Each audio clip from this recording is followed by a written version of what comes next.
Sastra channel நேயர்களுக்கு நமஸ்காரம். அனுதினம் ஆனந்தம் நிகழ்ச்சியில் உங்கள் அனைவரையும் சந்திப்பதில் மிக்க மகிழ்ச்சி.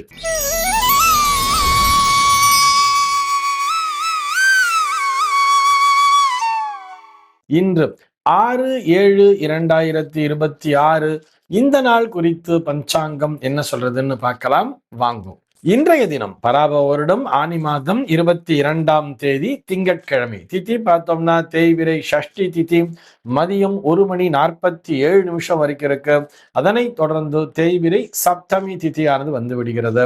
இன்னைக்கு நட்சத்திரம் பார்த்தோம்னா பூரட்டாதி நட்சத்திரம் மாலை 4:06 வரைக்கும் இருக்கு.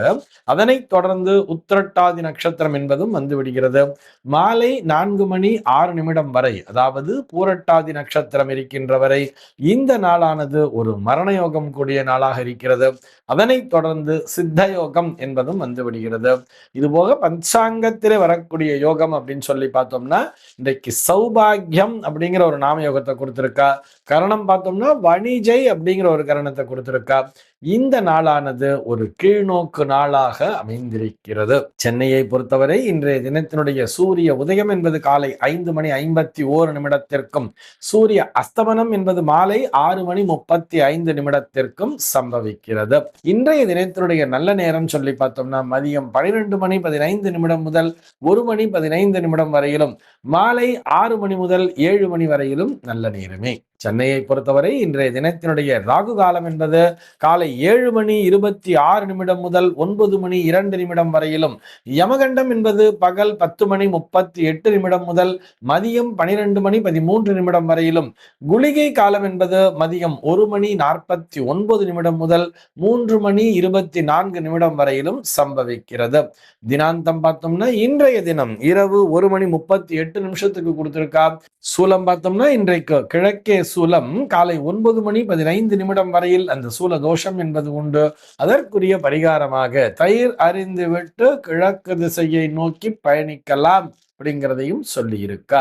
இன்றைய தினத்தினுடைய ஆன்மீக தகவலாக நம்ம என்ன பார்க்க போறோம் சொல்லி பார்த்தோம்னா, இது ஆன்மீக தகவலாகவும் பார்க்கலாம், ஒரு ஜோதிட தகவலாகவும் பார்க்கலாம், இரண்டையும் கம்பைன் பண்ணியே பார்க்கலாம். இன்னைக்கு என்ன கேள்வி கேட்டிருக்காரு, நேயருடைய கேள்விதான். அவர் என்ன கேட்டிருக்காரு சொல்லி பார்த்தோம்னா, பரிகாரம் செய்யாவிட்டால் கெடுதல் நேருமா என்பதுதான் அவருடைய கேள்வியாக அமைந்திருக்கிறது. நிச்சயமாக பரிகாரம் செய்யலைன்னு சொன்னா கெடுதல் அப்படிங்கிறது நடக்காது. நமக்கு என்ன வரும் அப்படின்னு சொல்லியிருக்கோம், நமக்கு என்ன நடக்கும்னு சொல்லியிருக்கோம், அதுதான் நடக்க போறது. நம்ம கீழே விழுந்து அடிபடுவோம் அப்படின்னு சொல்லி இருக்கு அப்படின்னு சொன்னா, நம்ம பரிகாரம்ங்கிறத பண்ணும்பொழுது என்ன ஆகும்னா அந்த அடி பலம் அது அந்த ரொம்ப பலமான அடியாக இல்லாமல் லேசான அடியாக இருக்கும். அவ்வளவுதான். கண்டிப்பா கீழே விடுறதுங்கிறது விடத்தான் போறோம், அதுல ஒன்றும் சந்தேகமே இல்லை. அதனுடைய தாக்கம் அப்படிங்கிற ஒரு விஷயம் இருக்கு இல்லையா. நம்ம இது வரப்போகுதுன்னு எதிர்பார்த்துட்டே இருக்கும் பொழுது அதனுடைய வலி என்பது நமக்கு அதிகமாக தெரியாது இல்லையா. அதுதான் நிஜம் அப்படிங்கிற மாதிரி எடுத்துக்க வேண்டியது. இதுல இந்த பரிகாரம் பத்தி பேசும்போது சமீபத்திலே ஒரு புகழ்பெற்ற ஜோதிடர் அவர் தன்னுடைய முகநூல் பக்கத்திலே மிகவும் வருத்தத்தோடு பதிவு செய்திருந்தார். அதை இங்கே உங்களோடு பகிர்ந்து கொள்ள விரும்புகிறேன். அவர் எப்படி ரொம்ப வருத்தத்தோடு எழுதியிருப்பார் பார்த்தா, நிறைய பேர் பரிகாரம் என்ற பெயரிலே நிறைய பிதற்றலான விஷயங்கள் எல்லாம் சொல்லி வச்சிருக்கா.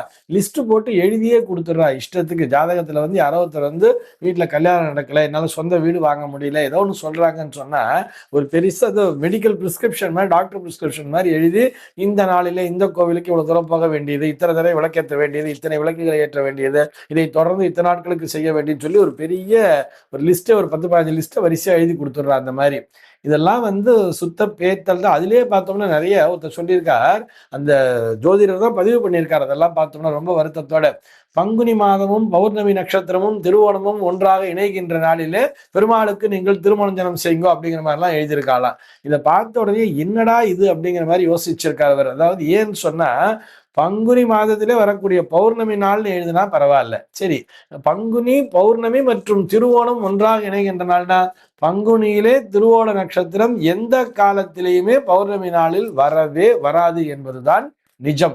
இந்த அடிப்படையான ஒரு ஜோதிட தகவல், ஒரு பஞ்சாங்க ரீதியான ஒரு உண்மையை கூட தெரியாமல் இவர்கள் ஜோதிடர்கள் என்ற பெயரிலே ஏதோ ஒண்ணு அடிச்சு விடுறதுங்கிற மாதிரி எழுதி கொடுத்துட்டு இருக்கா. அதுவும் எப்படின்னு சொல்லி பார்த்தோம்னா, ஏன் அது மாதிரி எழுதி கொடுத்துருப்பாருன்னா, இவர்கள் பங்குனி திருவோணத்தன்னைக்கு பிறந்திருப்பார். அவரு உங்களுடைய ஜென்ம நட்சத்திர நாளிலே உங்களுடைய பங்குனி திருவோணத்தில் நீங்க பிறந்திருக்கீங்க, அன்னைக்கே பௌர்ணமி ஒன்னா வந்துருச்சுன்னா அன்னைக்கு போய் நீங்க திருமாலுக்கு அபிஷேகம் பண்ணுங்க, திருமஞ்சனம் பண்ணுங்க, உங்களுக்கு நிறைய கிடைக்கும் அப்படிங்கிற மாதிரிலாம் எழுதி கொடுத்திருக்காரு.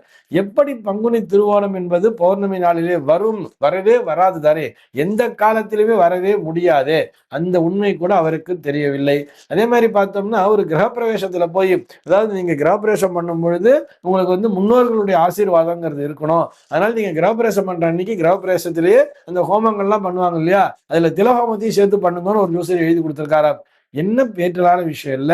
திலஹோமம்னா என்ன என்பது கூட தெரியவில்லை அவருக்கு. ஒரு திலஹோமம் என்பது எங்கே செய்ய வேண்டும், அது முதல்ல வீட்டிலேயே பண்ண முடியாது, அது எங்க பண்ணணும், திலஹோமத்தினுடைய தாற்பயம் கூட என்னன்னு தெரியாம, திலஹோமம்ங்கிறது இதை முன்னோர்களுக்காக செய்ய வேண்டியது, அவர்களை பிரீத்தி செய்கின்ற விதமாக வீட்டுல கிரகப்பிரவேசம் பண்ற அன்னைக்கு, கிரகப்பிரவேசத்துல ஒரு கணபதி ஹோமம் நவகிரக எல்லாம் பண்ணுவா இல்லையா, அதோட சேர்த்து நீங்க இந்த திலஹோமத்தையும் சேர்த்து பண்ணுங்கிற மாதிரி ஒரு ஜோதிடர் எழுதி கொடுத்திருக்கார். அதை கொண்டு வந்து வாத்தியார்ட்ட காமிக்கும், வாத்தியார் தலையில அடிச்சுட்டாரா, என்னையா இது, யாரையா அந்த ஜோசியர்ங்கிற மாதிரி. இந்த மாதிரி நிறைய ஜோதிடர்கள் இருக்கிறார்கள் அப்படிங்கிறதுக்காக பதிவு பண்றேன் வருத்தத்தோட. நான் ஜோதிடர்களை குறை சொல்ல வேண்டும் என்பது என்னுடைய நோக்கம் அல்ல. பின்னாடி என்ன லாஜிக் இருக்குங்கிறத கொஞ்சம் பார்த்துக்கணும், தயவு செஞ்சு இதெல்லாம் பாருங்க அப்படிங்கிறதுக்காக சொல்றோம். அதே மாதிரி 9லே சனி வந்தால் நீங்கள் காசிக்கு போய் சென்று நீராடி வர வேண்டும்னு சொன்னாராம் ஒருத்தர். அதே மாதிரி அஷ்டமத்துல இதெல்லாம் கூட பரவாயில்ல, சரி 9ல சனி இருக்கு, நீ போய் காசிக்கு போய் தீர்த்தம் ஆட்டுவானா, காசிக்கு போய் தீர்த்தம் ஆடிட்டு வர்றதுங்கிறது ஒரு நல்லதுதான், கங்கையில போய் ஸ்நானம் பண்ணிட்டு வந்தா பாவம் போறதுங்கிறதா எடுத்துக்கலாம். ஆனா அதுக்கு ஒரு ரீசன் சொன்னது தப்பு, 9ல சனி வந்தாங்கிற மாதிரி. சரி அது கூட பரவாயில்ல, லாஜிக்கா எடுத்துக்கலாம்.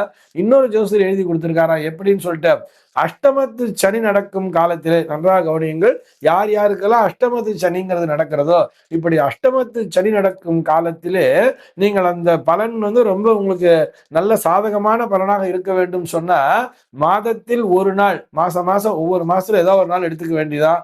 அந்த ஒரு நாள் மட்டும் சுடுகாட்டிற்கு சென்று படுத்து உறங்கி வந்தால் நல்லதுன்னு எழுதி கொடுத்திருக்காராம். எப்படி, அஷ்டமத்து சனி நடக்கும் காலத்தில் மாதத்தில் ஒரு நாள் சுடுகாட்டுல போய் படுத்து தூங்கிட்டு வாங்கன்னு எழுதி கொடுத்திருக்கார். என்ன பேத்தல் இது, இதெல்லாம் ஒரு பரிகாரமா? இப்படியெல்லாம் பரிகாரங்கள் செய்ய சொல்லி ஜோதிட நூல்கள் எங்குமே சொல்லவில்லை என்பதுதான் நிஜம். முதல்ல பரிகாரத்தை பத்தி ஜோதிடம் பேசவே பேசாது. அஸ்ட்ராலஜி நெவர் பிரெடிக்ட்ஸ் பரிகாரம். மீண்டும் ஒரு முறை பதிய வைக்கிறேன், ஜோதிடம் என்பது பரிகாரத்தை பற்றி பேசவே பேசாது. நமக்கு என்ன மாதிரியான பலன்கள் நடக்கும் என்பதை மட்டும்தான் ஜோதிடம் என்பது சொல்லும். பரிகாரம் என்பது முழுக்க முழுக்க நம்முடைய மதம் சார்ந்த நம்பிக்கை.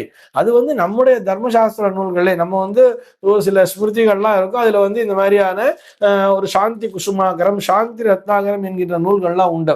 அந்த நூல்கள்ல பார்த்தோம்னா நமக்கு இந்த மாதிரி திருமண தடையா, இதற்கு இந்த மாதிரியான ஒரு பரிகாரத்தை செய்ய வேண்டும், குழந்தை பாக்கியம் தடைபடுகிறதா, அதற்கு இந்த மாதிரி ஒரு பரிகாரத்தை செய்ய வேண்டும்ங்கிற மாதிரி எல்லாம் சொல்லியிருப்பாளே தவிர, ஜாதகத்துல கிரக அமைப்பு இப்படி எல்லாம் இருந்தா இந்த மாதிரியான பரிகாரம் பண்ணணும்னு சொல்லிட்டு எங்குமே நம்முடைய நூல்களிலே, ஜோதிட நூல்கள் குறிப்பிடவே இல்லை என்பதுதான் நிஜம். அதனால ஜோதிடர்கள் சொல்கின்ற பரிகாரங்களை, இந்த மாதிரி பேத்தலான பரிகாரங்கள் எல்லாம் நம்பவே நம்பாதீங்க. ஜோதிடர் என்பவர் நன்கு கற்றறிந்த ஜோதிடரா, ஒரு கோவிலுக்கு போங்கன்னு சொல்றாரா, நல்ல விஷயம், ஒரு கோவில்ல போய் நமஸ்காரம் பண்ணிட்டு வாங்கோ, உங்களுக்கு வந்து இந்த மாதிரி ஒரு பிரச்சனையான நேரம் இருக்கு, நீங்க ஒரு சிவாலயத்துல போய் ஒரு பிரதட்சணம் பண்ணிட்டு வாங்கோ, என்ன ஆகும், நமக்கு வந்து ஒரு மனப்பக்குவங்கிறது கிடைச்சிடும், பகவான் நம்ம கூடயே இருக்காருங்கிற ஒரு நம்பிக்கை கிடைச்சிடும். நம்ம வந்து அந்த நம்பிக்கையோட அந்த கஷ்ட காலத்தை ஃபேஸ் பண்ணும் பொழுது நமக்கு அந்த கஷ்டம்ங்கிறதே தெரியாது, தெரியாம நம்ம கிராஸ் பண்ணி வந்துட போறோம், அதுல இருந்து ஜெயிச்சு வந்துட போறோம், அவ்வளவுதானே. அதுக்குத்தான் சொல்லியிருக்காளே தவிர இது போன்ற பேத்தலான பரிகாரங்களை எல்லாம் தயவு செய்து நம்பாதீர்கள். இந்த தகவலோடு இன்றைய தினம் உங்களிடமிருந்து நான் விடைபெற்றுக் கொள்கிறேன். மீண்டும் உங்கள் அனைவரையும் நாளைய தினம் ஒரு புதிய தகவலோடு சந்திக்கிறேன். அன்பர்கள் அனைவருக்கும் அனுதினமும் ஆனந்தமாய் அமைய பிரார்த்திக்கிறேன்.